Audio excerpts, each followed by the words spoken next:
কত ধানে কত চাল বিএনপি সরকার এবার টের পাবে। বিএনপির সব গোপন রহস্য, সব গোপন রেকর্ড ধীরে ধীরে ফাঁস হয়ে যাবে, ফাঁস হতে শুরু করেছে। বিএনপি তারেক রহমান শর্তের বেড়াজালে আবদ্ধ।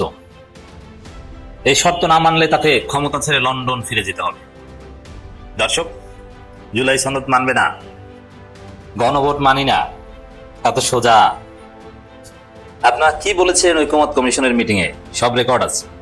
একটি প্রশ্ন অবিরাম ঘুরপাক খেয়েছে, খাচ্ছে এবং আরো ভবিষ্যতে খাবে। প্রশ্নটা কি? প্রশ্নটা হচ্ছে, এই যে বিরোধী দল হিসেবে জামাত ইসলাম তথা 11 দলীয় জোট নিজেদের নাম লেখালো, দেশের প্রধান বিরোধী দল হিসেবে কতটুকু ভূমিকা তারা রাখতে পারবে সংসদে এবং সংসদের বাইরে? এ প্রশ্ন আমার, আপনার, প্রত্যেকের। আমি আপনাদের 4টি বিষয় বলবো, যে 4টি বিষয়ের আলোচনা আপনারা যদি শোনেন তাহলে নিজেরাই বুঝতে পারবেন জামাত ইসলাম বিরোধী দল হিসেবে কতটুকু তারা সফল হচ্ছে নাকি ব্যর্থ হচ্ছে।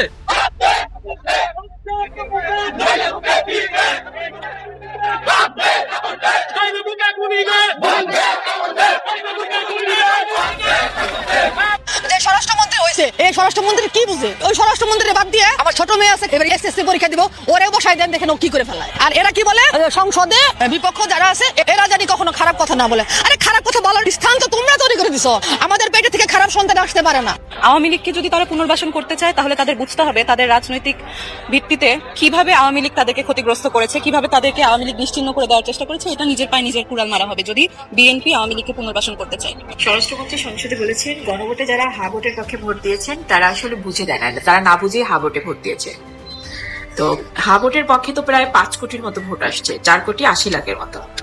তো ওটাই ভাবলাম, আপনাদের এত আবেগ ক্যারে, এই 4,5 কোটি মানুষের এত আবেগ ক্যারে, আবেগের ঠেলায় আপনাদের বিবেক কাজ করে না হা ভোট দেওয়ার সময়। তো স্বরাষ্ট্রমন্ত্রীর কথায় তো প্রমাণই হয় যে আপনাদের বিবেক নাই, আপনাদের আছে শুধু আবেগ। আমাদের স্বরাষ্ট্রমন্ত্রী সালাউদ্দিন সাহেব বলছে জুলাই কোনো আবেগ না, আর আবেগ দিয়ে অন্তত পক্ষে সংসার না, সংসদ চলে না। স্যার, আমি আপনাকে বিনম্র সম্মানে সম্মান দেখিয়ে বলতে চাই, আপনি যে জায়গাটাতে দাঁড়িয়ে আজকে কথা বলছেন এটাও কিন্তু জুলাইয়ের আবেগের কারণেই হয়েছে। বাঙালিরা এত আবেগপ্রবণ, বাঙালিরা এত আবেগী যে বাঙালিরা প্রত্যেকটা ঘর থেকে একটা করে ছেলে সন্তান, একটা করে মেয়ে সন্তান দিয়ে দিছে। কারো বাপ গেছে, কারো চাচা গেছে, কারো মামা গেছে, কারো হাত হারাইছে, কারো পা হারাইছে, কারো চোখ নাই। আমরা এতটা আবেগী শুধুমাত্র বাংলাদেশকে স্বৈরাচার মুক্ত করার জন্য আমরা আবেগী হয়ে জীবন দিয়ে দিছি, রাস্তায় নেমে গেছি, বুক টেনে দাঁড়িয়েছিলাম। সালাউদ্দিনকে জিজ্ঞেস করেন যে সালাউদ্দিন ইন্ডিয়াতে থাকতে আমার সাথে ঘন্টার পর ঘন্টা এই সালাউদ্দিনের সাথে কথা হইতো, ইলিয়াস এটা এইভাবে করতো, ভালো মনে করতাম। তো পরে দেখি যে ওমা এখানে এসে সে এর বিরুদ্ধে কোনো অভিযোগ করে না, তারপরে এসালাম এগুলি করলে ভাই আপনাদের সাথে আমরা মিলে থাকবো কেমনে? আমি যাদের সাথে করেছি, আমার সাথে আমি চাইলে তাদের সাথে বিশাল ভালো সম্পর্ক রেখে অনেক সুবিধা নিতে পারতাম। নেই এই দেশের জন্য নেই। এটা যদি আমার পাপ হয়ে থাকে, পাপ করেছি। আমি সালাউদ্দিনের সাথে যদি ভালো সম্পর্ক রাখতাম, আমি বিএনপিতে এমন কি আছে যেটা পাইতাম না। তারেক যদি বোর্ডে বাস করে থাকে, তুই বলতে পারে যে তারেক বোর্ডে বাস, আমি লিখিত দিলাম, এই জীবনটা দিয়ে দেবো। ডিক্লারে বাস করছে কিভাবে করলাম? মামুনুল হকের মতো লোক যে জায়গায় ফেল গেছে, এ জায়গায় আমাদের মতো সাধারণ জনগণের রিক্সা বোঝা উপায় নেই। যে ঘুমন্ত সিংহ, এই যে ঘুমন্ত বাগরা এখন ঘুমিয়ে গিয়েছেন, আপনাদের হাতে ক্ষমতা দিয়ে দিয়েছেন, বর্গি দাঁড়িয়ে তারা বাসায় চলে গিয়েছেন, আপনারা মনে করেন ঘুমিয়ে পড়েছে। আপনারা যদি এই জুলাইয়ের পক্ষে অবস্থা মানেন তাহলে এই সিংহরা আবার মাঠে নেমে আসবে এবং এই জুলাইয়ের শক্তি একত্রিত করে আমরা আবার মাঠে নামবো এবং দাবি আদায় করে ছাড়বো ইনশাআল্লাহ। অর্থাৎ আইনের সুরক্ষা মানছেন না, আপনার যেহেতু গায়ের জোর আছে,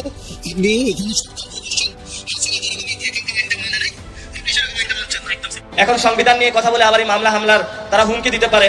আমরা স্পষ্ট আপনাদেরকে বলতেছি, হয়তো এই সংবিধানের মৌলিক কাঠামোতে পরিবর্তন নিয়ে আসেন, না হলে হয়তো এই সংবিধান পুরো দুস্তর আমরা পরিবর্তন করে দিতে ইনশাআল্লাহ রাজপথে সবাই ঐক্যবদ্ধভাবে লড়াইয়ে নামবো।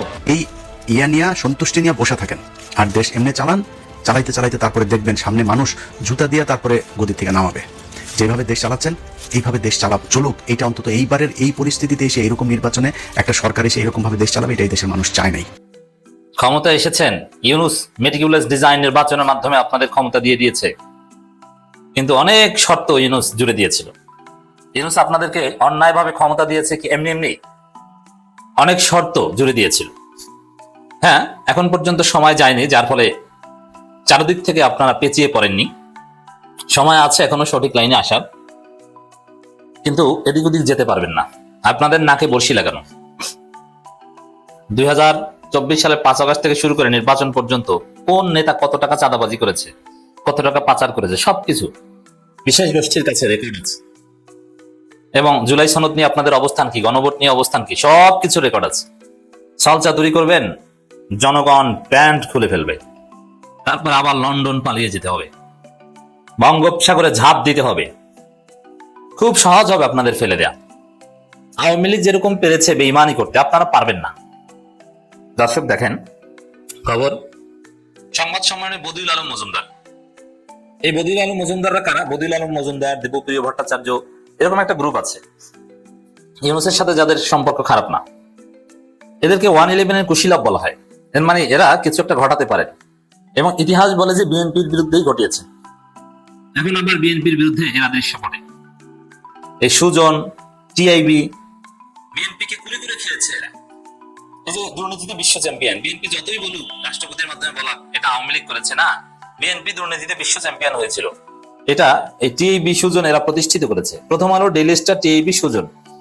জামাতকে লাগবে না, এই কারণে জামাত চুপচাপ। এরাই তো বিএনপিকে জয়মান্না করে দিবে, এরাই বিএনপি সব মাল মশলা ফাঁস করে দিবে।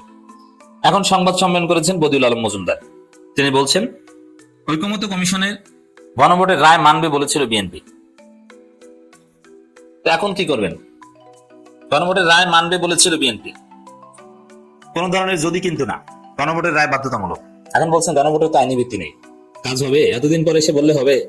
আপনি পার্লামেন্টে এটা বলে সুখ নিতে পারবেন, ভারতকে ফর দি টাইম বিং খুশি করতে পারবেন, কিন্তু at the end of the day এমন জায়গায় আরো ইউনূসের কাছে এমন মাল মশলা জমা আছে, তারেক রহমানের গোপনে সমঝোতা করে কি শর্তের ভিত্তিতে ক্ষমতা এসেছে এমন জিনিস জমা আছে, এটা ফাঁস হয়ে গেলে লন্ডনে ফিরে যাওয়া ছাড়া কোনো আর উপায় নাই।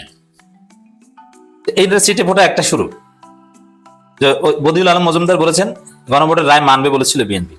এখন যদি না মানে, একটা টাইম আছে, 180 দিন পর্যন্ত মানুষ দেখবে, তারপরে জামাত এনসিপি বাধ্য হবে রাজপথে নামতে।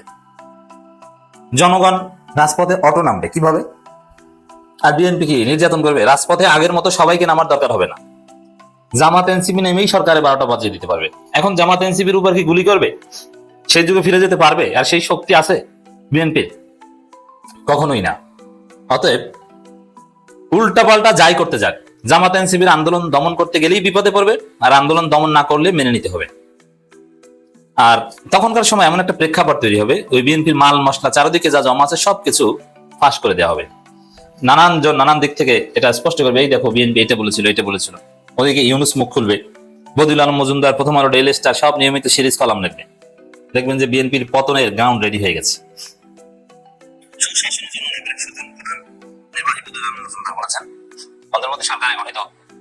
ঐকমত্য কমিশনে বিএনপি গণভোটের রায় মানার কথা বলেছিল। শুধু গণভোটের রায় না, আরো কোন বিষয় কি বলেছিল সব জমা আছে। এখন পর্যন্ত কিন্তু জাস্ট রাজনীতিবিদরা জাস্ট বলছে আপনারা এটা বলেছিলেন, এটা বলেছিলেন, ফেসবুকে দু একটা ক্লিপস আসে, কিন্তু ওইটার অরিজিনাল রেকর্ডটা যথাযথ কর্তৃপক্ষের কাছে আছে। তারা এখন সরকার না, কিন্তু ওইটা যে বাংলাদেশের ভিতরে আপনারা ডিজলভ করে দিবেন, নষ্ট করে দিবেন আলামত, তা না। ওটা নিরাপদ দূরত্বে সরিয়ে নেওয়া হয়েছে, এমন জায়গায় রাখা হয়েছে আপনি চাইলে ওটা ধ্বংস করতে পারবেন না। ওই মাল মশলা দিয়ে বিএনপিকে জয়বাংলা করা যাবে। গণভোটের ফলাফল ভবিষ্যতে কি, এমন প্রশ্নের জবাবে বদিউল আলম মজুমদার বলেন, এটা আমাদের দেখা বিষয়। আমরা যখন ঐকমত্য কমিশনে ছিলাম, বিএনপির পক্ষ থেকে যারা সেখানে প্রতিনিধিত্ব করেছিল, তারা যে বক্তব্য দিয়েছেন, তারা কিন্তু গণভোটের রায় মানার কথা বলেছিল। তারা এখন মানবেন না। এতদিন পরে সে কথা বললে হবে যে মানবো না? এখানে বিএনপি আসলে একটা মাইন্ডকে জিপে পড়েছে। ইউনূসের আমলে বিএনপি সবকিছু মেনে নিয়েছিল, লিখিত কথা দিয়েছিল, সাইন দিয়েছিল, কিন্তু এর পরিণতি কি হবে এটা ভাবে নাই। কেন সাইন দিয়েছিল? ভেবেছিল যে ইউনূস নির্বাচন দিবে না, অতএব যেভাবে পারি সব শর্তে রাজি হয়ে চাপ প্রয়োগ করি। কিন্তু দেখা গেল নির্বাচন দিল, বিএনপি ক্ষমতা আসলো, এখন দেখা গেল যে আগের কথা তারা মানতে পারছে না, এবং ক্ষমতা আসলো ভারতের এবং আমেরিকার হাত ধরে। বিএনপি নিজেরাই বেকায়দায় পড়েছে, আগে পূর্ব প্রস্তুতি ছিল না। এইভাবে বেকায়দায় পড়লে তারা ক্ষমতায় থাকতে পারে না। আমার মনে হয় যে বিএনপির সামনে একদম ভালো হয়ে যাওয়া ছাড়া ক্ষমতায় থাকার কোনো উপায় নেই, উল্টাপাল্টা করতে গেলেই কলাপস করবে। আমরা আশা করি, বদিউল আলম মজুমদার বলছেন, জনগণের রায় মেনে নিয়ে দরকার হলে সরকারি দল বিরোধী দল আলাপ আলোচনা করে জনগণের রায়কে সম্মত রাখবে। তো এখানে একটা কথা আমি আগেই বলেছি যে সালাউদ্দিনদের বিসর্জন দেবে বিএনপি। একটা পর্যায়ে যখন জামাত এনসিপি সিরিয়াসলি আঙ্গুল বাঁকা করবে, আন্দোলন করবে, তখন প্রধানমন্ত্রী বলবেন বা সবাই বলবেন যে না, সালাউদ্দিনরা বিএনপি বেইমানি করলো, তারেক রহমান বেইমানি করতে পারে না। তারেক রহমানকে হিরো বানিয়ে গ্লোরিফাই করে তখন এগুলো মানা হবে। বিএনপির সব মতামত উপেক্ষা করে তারেক রহমান এগুলো মানার ঘোষণা দিবেন। এর মাধ্যমে তারেক রহমানের একটা কাল্ট ইমেজ তৈরি হবে। দেখেছো কি ভালো, জিয়া পুত্র, খালেদা পুত্র। টোটাল বিএনপি যাই বলুক, ব্যক্তিগতভাবে সে কিন্তু জনগণের সাথে প্রতারণা করেনি, গণভোটের সাথে বেইমানি করেনি। এরকম একটা নাটক তারা করবে। এরকম নাটক করলেও আপনারা মানেন, উল্টো পাল্টা করতে যাই না, টিকতে পারবেন না, লন্ডনে পালিয়ে যেতে হবে। তিনি বলেন গণভোটের যে 48টি বিষয় জনগণের কাছে উপস্থাপন করা হয়েছে, জনগণ হায়ের পক্ষে রায় দিয়েছে। আমরা আশা করি সংশ্লিষ্ট সকলে এটা মেনে নিয়ে সংবিধান সংশোধন করবে। এটা বাধ্য, কিছু করার নাই। তবে সতর্কতার পানি খেয়ে তারপরে করতে পারে, এগুলো এড়িয়ে যাওয়ার কোনো উপায় নেই। আমি স্পষ্টভাবে বলছি, এই যে গণভোটের রায়, জুলাই সনদ, এগুলো অস্বীকার করলে, এড়িয়ে যেতে চাইলে বিএনপির মেয়াদ হবে সর্বোচ্চ 1.5 বছর। 1.5 বছরের মধ্যে বিএনপিকে ক্ষমতা ছেড়ে কাউকে লন্ডনে পালিয়ে যেতে হবে, ভারত অল্প 2-1 জনকে জায়গা দিবে, বাকিদেরকে বাংলাদেশের জেলে থাকতে হবে।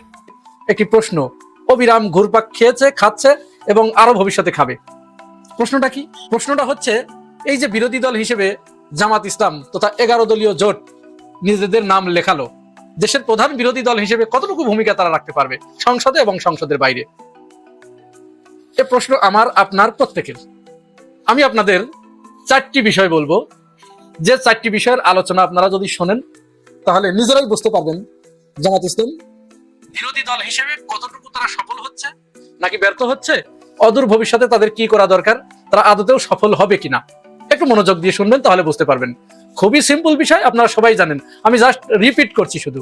17ই ফেব্রুয়ারি বিএনপির নেতৃত্বাধীন জোট সরকার হিসেবে শপথ গ্রহণ করার পর থেকে আজ পর্যন্ত, অর্থাৎ 18ই মার্চ, এই সময়টুকুর ভিতরে বিএনপি অন্তত 4টি মারাত্মক ভুল করেছে, অত্যন্ত মারাত্মক ভুল করেছে।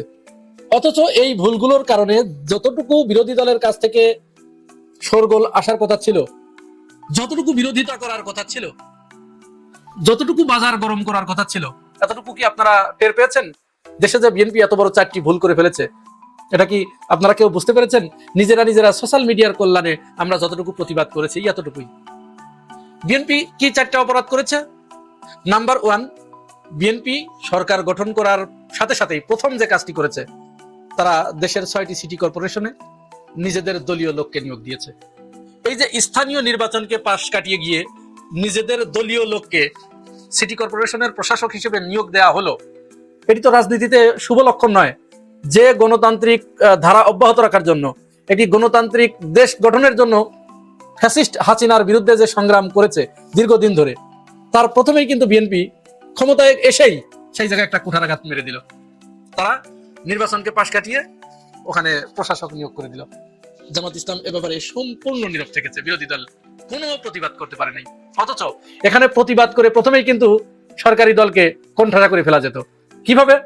আপনাদের মনে আছে না, ইশরাক হোসেন কি করেছে? ঢাকা দক্ষিণ সিটিতে ইউনূস সরকার একজন প্রশাসক নিয়োগ দিতে চেয়েছিল, ওই সময় আসিফ মাহমুদ ছিল ওই দায়িত্বে। ইশরাক হোসেন কি করেছে সেখানে, আপনারা চিন্তা করতে পেরেছেন? মনে আছে আপনাদের? 40 দিন নগর ভবন তালাবদ্ধ করে রেখে নিজেকে মেয়র হিসেবে ঘোষণা দিয়েছিল। এটার প্রতিবাদ কি, এটা কি তুলে ধরতে পেরেছে? পারে নাই। কারণ কি? কারণ জামাত ইসলাম চাচ্ছে তারা রাজনীতিতে নতুনত্ব আনতে, একটি নতুন রাজনৈতিক ধারা প্রবর্তনের চেষ্টা চালাচ্ছে, যে রাজনৈতিক ধারাতে একজন থাপ্পড় মারলে আর এক গাল পেতে দিয়ে বলতে হবে যে ভাই এই গালেও মারো। এবার 2 গালে 2 থাপ্পড় মারার পরে তাকে জিজ্ঞাসা করতে হবে, ভাই হাতে ব্যথা পাননি তো? এই নীতিতে জামাত ইসলাম আগাচ্ছে। আরে ভাই, আপনি এই নীতি কোন জায়গায় প্রয়োগ করবেন এটা তো আপনার বুঝতে হবে। বাংলাদেশের রাজনীতিতে আওয়ামী লীগ, বিএনপি, আমাদের সুশীল সমাজ, মিডিয়া, এই যে 4টা প্রজাতি, এদের কি এই বোধ, এই বিবেক এগুলো আছে যে আপনাকে একটা থাপ্পড় দিয়েছে, আপনি গাল পেতে দিয়েছেন, সাথে সাথে তার হুঁশ হবে যে না, এই লোক তো তাহলে ভদ্র, তাহলে তো তাকে আরেক থাপ্পড় দেওয়া যাবে না, এই লোক মানে মার খাচ্ছে, তার মানে তো এখানে অন্য কিছু আছে। এই চিন্তাটুকু করার মানসিকতা এদের নাই। আপনি যখনই অন্য আরেকটি গাল পেতে দেবেন, তখন ঠাস করে আপনার ওই গালও বসিয়ে দেবে। এরপরেও আপনি যদি তাকে জিজ্ঞাসা করেন আবারও যে ভাই ব্যথা পাননি তো, ও তখন এবার আপনার পাচার বল লাগতে হবে।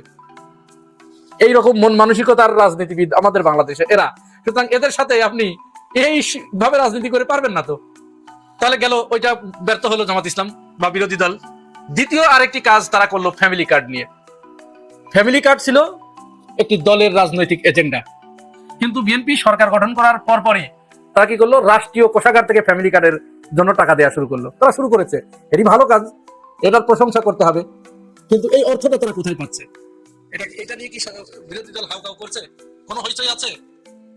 রাষ্ট্রের যে বাজেট, রাষ্ট্রের যে বিভিন্ন খরচের খাত, আপনারা যারা বিভিন্ন বেসরকারি প্রতিষ্ঠানে চাকরি করেন আপনারা বুঝতে পারবেন যে খরচের খাত, একটা খরচ যখন আপনি করবেন ওই ভাউচারটা সাইন করার জন্য আপনাকে কত জায়গায় যেতে হচ্ছে। একটা বেসরকারি সিঙ্গেল বেসরকারি প্রতিষ্ঠানে এইরকম অবস্থা, তাহলে যেখানে একটা বডি কাজ করে সেই বডিতে কি, রাষ্ট্র তো একটা বডি, সেই বডিতে কয়েক জায়গায় ওটা পাশ করাতে হয় যে এই খরচ এখানে এই বাবদে খরচ করতে চাওয়া হচ্ছে, এই ব্যাপারে সম্মতি আছে কিনা। তাহলে বিএনপি যে ফ্যামিলি কার্ডের টাকা দিচ্ছে প্রত্যেকটা পরিবারকে প্রতি মাসে 2500 টাকা, এই যে একটা স্থায়ী খরচ, এই খরচটা তো মানে বাজেট করে বের করে আনতে হবে। এটা এক খাতের টাকা কিন্তু আরেক খাতে দেওয়া যাবে না, সংসদে এটা আলোচনা করতে হবে। এটা তারা শুরু করলো। বিরোধী দল কি এই প্রশ্নগুলো উত্থাপন করতে পেরেছে? করে নাই, কারণ এই ব্যাপারে তাদের যথেষ্ট প্রস্তুতি বা জানাশোনার অভাব আছে বলে মনে হচ্ছে। তারা এসেছেই শুধু সরকারি দল যা করবে শুধু ওইটার প্রশংসা করতে আসছে। এখানে প্রশংসা দিয়ে আপনি টিকে থাকতে পারবেন না ভাই। দ্বিতীয় যে মারাত্মক অপরাধটি বিএনপি করে ফেললো, সরকার করে ফেললো, এটা আবারও তারা নির্বাচনকে পাশ কাটিয়ে তারা বাংলাদেশের 42টি জেলায় নিজস্ব দলীয় লোককে প্রশাসক হিসেবে নিয়োগ দিল। এবং এই যে নিয়োগটা দিল তাও আবার কাদের জানেন তো? প্রত্যেকটা ব্যক্তি বিপুল ভোটে ওখানে হেরেছে। তার মানে যাকে জনগণ প্রত্যাখ্যান করেছে সেই জনগণের সাথে এক ধরনের চ্যালেঞ্জ ছুড়ে দিয়ে জনগণকে দেখিয়ে দেওয়ার জন্য যে তোমরা ভোট দাও নাই তাতে কি হয়েছে, ঠিকই এরা তোমাদের শাসনকর্তা, এই যে আমরা বসিয়ে দিলাম। জনগণকে এক ধরনের বার্তা দেয়া, মেসেজ দেয়া, জনগণের রায়কে তোয়াক্কা না করে পরাজিত প্রার্থীকে তারা সেখানে প্রশাসক হিসেবে নিয়োগ দিয়েছে। এটা কি এক ধরনের জনরায়কে উপেক্ষা করা নয়? নিয়োগ যদি ভাই দিতেই হতো, মেনে নিলাম দিলেন, আপনার দলীয় লোককে নিয়োগ দিলেন, আপনার দলের অন্য কোনো লোকজন ছিল না, বা এখানে আমলাদের ভিতর থেকে আনা যেত না, দলীয় লোকই এখানে দিতে হবে। আর দিতেই বা হবে কেন? আপনাদের তো প্রথম ওয়াদাই ছিল যে আপনারা ক্ষমতায় গেলে খুব দ্রুততম সময়ের ভিতরে স্থানীয় নির্বাচন দিবেন। তো এই যে প্রশাসক নিয়োগ দিয়ে দিলেন, তার মানে আপনার উদ্দেশ্য কি? আপনি তো স্থানীয় নির্বাচন আরো ডিলে করবেন। তো এই যে এখানে অনেক কথা, আমি অত কোথায় যেতে পারছি না সময়ের অভাবে। তো এখানে কি জামাত ইসলাম বা বিরোধী দল কার্যকর ভূমিকা রাখতে পেরেছে? আর আরেকটা কাজ করলেন কি, সারা দেশের বিশ্ববিদ্যালয়গুলোতে একেবারে প্রশিক্ষিত পদাধারী লোকদেরকে নিয়োগ দিলেন। তারা ঢাকা বিশ্ববিদ্যালয়ের নিয়াজ আহমেদকে জামাত শিবির বলে তারা মুখে ফেরাতে ফেলেছে। তো এখন যাদেরকে দেওয়া হচ্ছে এরা নিশ্চয়ই আসমান থেকে নাজিল হয়েছে। শিক্ষামন্ত্রীকে প্রশ্ন করেছিল এক সাংবাদিক যে এই যে এখন আপনারা আগে দলীয় লোক করেছেন, এখন দলীয় লোক নিয়োগ দিচ্ছেন, এটা কি? তিনি তখন বলছেন রাজনীতি করা তো অপরাধ নয়। হ্যাঁ, অবশ্যই। এইটা যদি বুঝে থাকেন রাজনীতি করা অপরাধ নয়, তাহলে আপনি ওইখানে নিয়াজ আহমেদের মতো যোগ্য লোক ঢাকা বিশ্ববিদ্যালয়ের দ্বিতীয়টি কেউ এসেছে বলে কেউ জানে না। তিনি যখন বিদায় নিচ্ছিলেন তখন ঢাকা বিশ্ববিদ্যালয়ের সমস্ত শিক্ষক, কর্মচারী, ছাত্র সবাই কান্নাকাটি করেছে। ঢাকা বিশ্ববিদ্যালয়ের কোনো শিক্ষকের ক্ষেত্রে এরকম হয়েছে কিনা আমাদের জানা নেই। কোনো ভিসি বিদায় নিচ্ছেন সেই সময় ছাত্ররা কান্নাকাটি করেছে, এটি আমাদের জানা নাই। তো আপনাদের কাছে ভালো লোক তো সব জামাত শিবির বলে আপনারা বিদায় করে দেন। আপনাদের কাছে চাঁদাবাজ গুলো ভালো। আপনাদের কাছে যারা চেতনার মলম বিক্রি করতে পারে চেতনার মলম বিক্রি করবে, আর চুরি চামারি সব করবে, ওইটা আপনাদের কাছে ভালো। আমাদের সুশীল সমাজের কাছে এবং আমাদের মিডিয়ার কাছে এই লোকগুলো ভালো। তারা এইটাকে অন করে, ভালো লোককে তারা কখনো অন করে না, কারণ ওরা জামাত শিবির করে। জামাত শিবির করলে সমস্ত ভালো কাজও মন্দ, ওটা মন্দ। আর যদি আপনি চেতনায় বিশ্বাসী হন তাহলে আপনি চুরিও করতে পারেন, ধর্ষণও করতে পারেন, চাঁদাবাজিও করতে পারেন, দুর্নীতি করতে পারেন, লুটপাট করতে পারেন, আপনি পরকীয়া করতে পারেন, ধর্ষণ করতে পারেন, আপনার কোনো সমস্যা নেই, সৎক্ষণ না। তো এই কাজ করার পরেও জামাত ইসলাম এখানেও কার্যকর ভূমিকা গ্রহণ করতে পারে নাই। তারা হাউকাউ করতে পারে নাই, কেসাল বাধাই দিতে পারে নাই। আর সর্বশেষ খাল কাটার বিষয়ে যে তারেক রহমান যে কাজটি করলেন, এখানেও কিন্তু সমালোচনার অনেক জায়গা আছে। খাল কাটা নিঃসন্দেহে ভালো কাজ, কিন্তু এই ভালো কাজের ভিতরে অসংখ্য মন্দ দিক আছে। সেই ভালো এবং মন্দ দিকের চুলচেরা বিশ্লেষণ বিচার করার পরে তারপরে এই কাজের সিদ্ধান্ত নিতে হবে। এটাতেও জামাত ইসলাম হাউকাউ বাঁধাতে পারে নাই।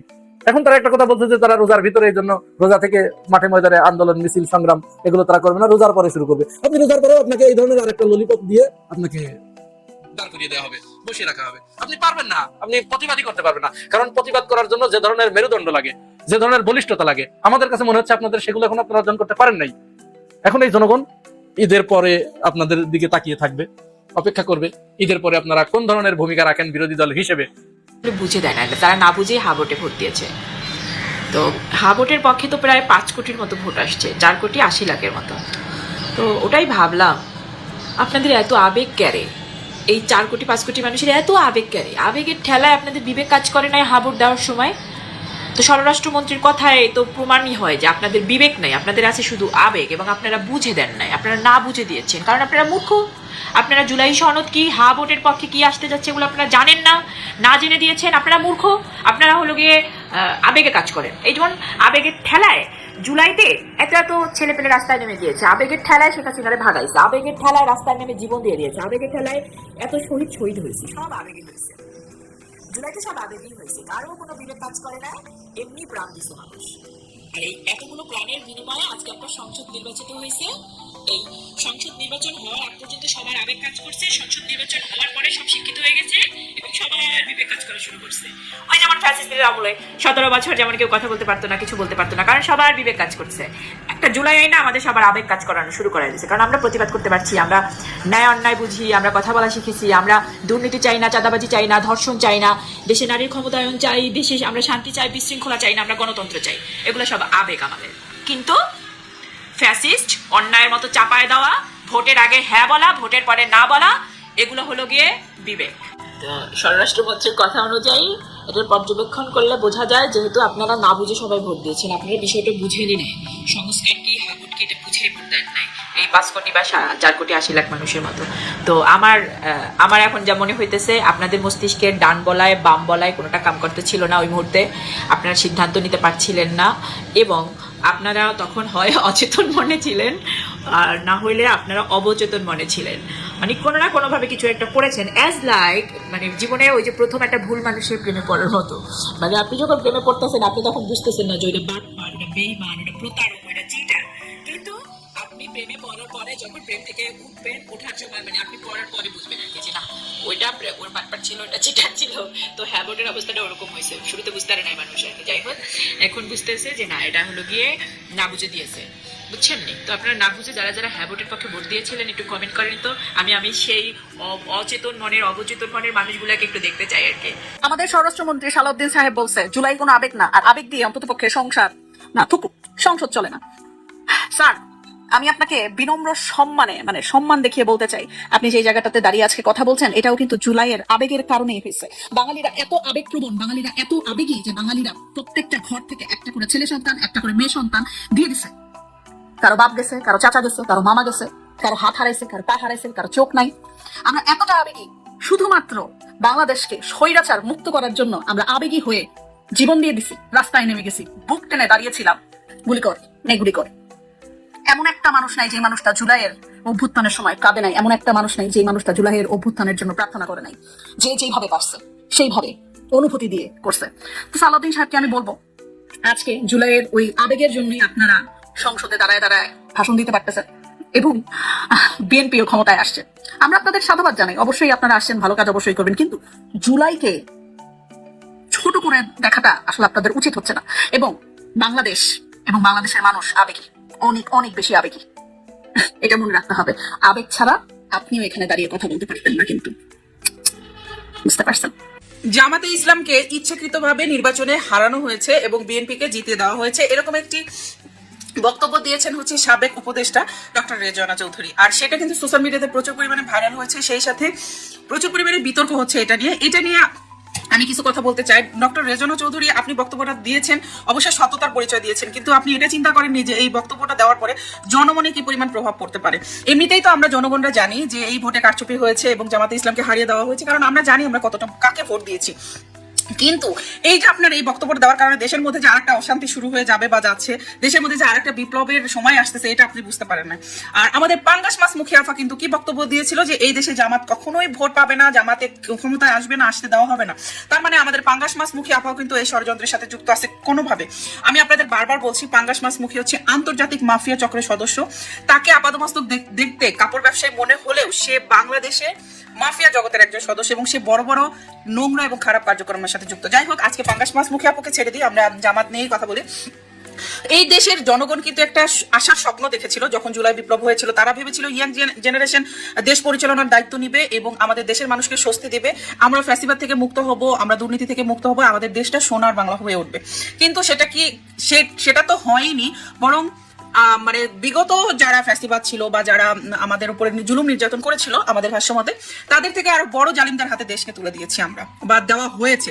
ইঞ্জিনিয়ারিং করে। সেটার জন্য কিন্তু আসলে আমাদের সাধারণ জনগণের প্রতিবাদ করার মানসিকতা থাকতে হবে, রাখতে হবে, কারণ সামনে আমাদের অনেক বড় যুদ্ধ অপেক্ষা করে।